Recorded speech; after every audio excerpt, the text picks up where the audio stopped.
Hardcore Henry could be the best video game adaptation that's not actually based on a video game. And I mean that in a really positive way. They take a lot of the things that are present in most first-person shooters, bullet time, rail shooter segments, there's a sniper level. They take all that kind of stuff and fuse it into this film. It actually feels a lot like you're watching somebody play through a narrative-driven first-person shooter, something like Half-Life 2.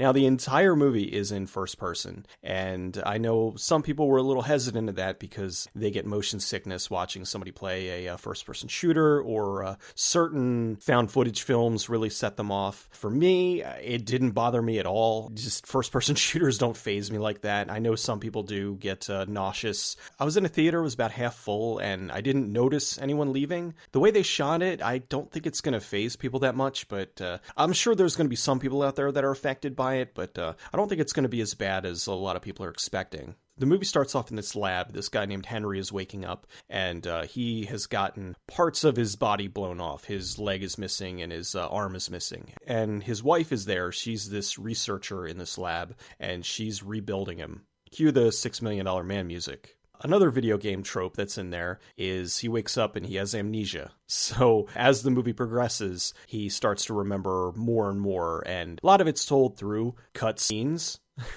And it almost feels like at certain points you're getting to checkpoints. I thought it'd be really funny if on like the Blu-ray release, when you're watching the film, at certain moments little loading icon would pop up or something. Anyway, while Henry's talking to his wife, the lab's attacked by this psionic guy who basically is just knocking shit all over the place with his mind. And Henry and his wife manage to escape, but she gets kidnapped. And then he spends the rest of the film trying to learn his newfangled robot powers and get his wife back. I'm sure a lot of people are thinking that the first-person thing is a gimmick, and it kind of is, but that doesn't necessarily mean that it's bad.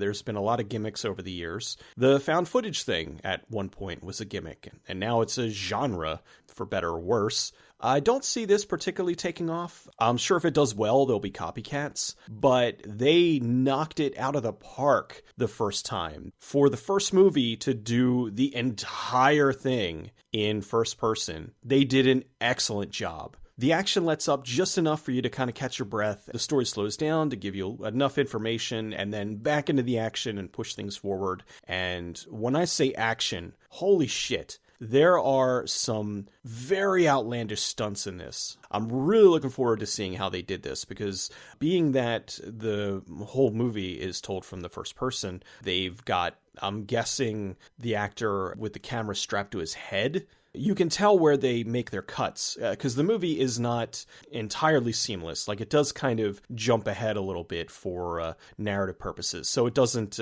he's going somewhere and then it'll kind of jump ahead a little bit and then he's there. So it's not him walking all the way to a location or something. But there are moments where there's a part where he's climbing on this bridge, and he had just gotten through a very large chase segment, and then he's climbing this bridge, and I can't imagine that they didn't have him strapped in some way, but I don't know how they would have done that, how they would have been able to get him strapped in without making an obvious cut somewhere. I cannot wait to see like the behind the scenes stuff and how they were able to make this happen. Especially on a $10 million budget, they did some magnificent things with what is probably the catering budget for the Transformers movies. They blew up cars, they blew up trucks, they blew up chunks of buildings. There was just explosions and action and all kinds of stuff going on, car chases, and they really squeezed every ounce into the movie. Major thumbs up for that.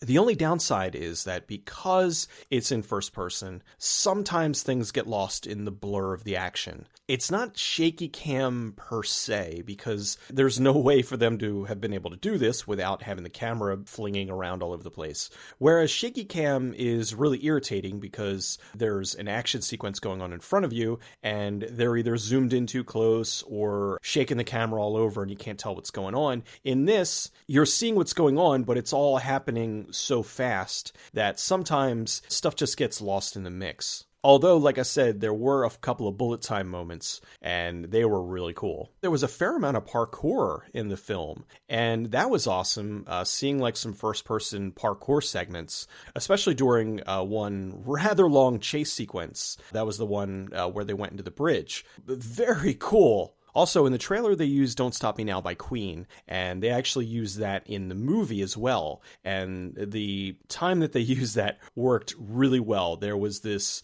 super huge fight sequence, and you had Queen going, and Henry just beating the shit out of dozens of guys that were attacking him. That part was just excellent. Actually, just the whole movie was very, very, very enjoyable. If you like first-person shooters, or you like watching people play first-person shooters, and you're not worried about the motion sickness aspect of it, I still really don't think that it's going to faze people as much as they might expect. 5 minutes into it, you're going to get into it, and most likely you're not even going to notice. Hardcore Henry is everything that a summer movie should be. It is loud, it's full of action, it's tons of fun, and it's just great entertainment.